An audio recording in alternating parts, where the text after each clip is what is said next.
বাংলাদেশকে ইউরোপের সমান বানাতে ৫ বছরের বেশি সময় লাগবে না বলে দাবি করেছেন কবি, লেখক ও গবেষক ফরহাদ মোজহার।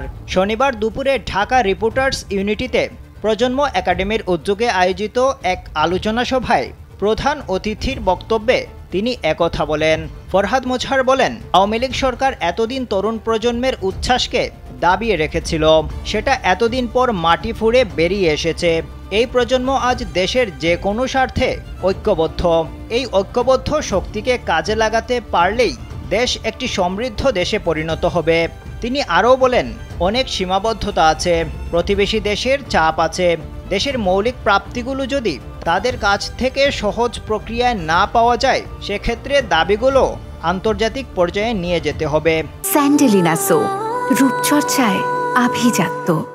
দেশে বিশৃঙ্খলা সৃষ্টির পায়তারা চলছে দাবি করে ফরহাদ মোজহার বলেন, ঐক্যবদ্ধ থাকলে চক্রান্তকারীরা কিছুই করতে পারবে না। দেশে দীর্ঘ সময় ধরে লুটপাট হয়েছে, দুর্বৃত্তায়ন হয়েছে, অর্থনীতিসহ সব ক্ষেত্রে বিপর্যয়কর অবস্থার সৃষ্টি হয়েছে। এ থেকেও অল্প সময়ের মধ্যে মুক্তি পেতে হলে তরুণ ছাত্র সমাজকে সোচ্চার থাকতে হবে। তিনি দুঃসময়ে প্রফেসর ইউনূসের পাশে থাকার জন্য প্রজন্ম একাডেমির সদস্যদের ধন্যবাদ জানান এবং তাদেরকে বর্তমান সরকারে কাজ করার সুযোগ সৃষ্টির আহ্বান জানান।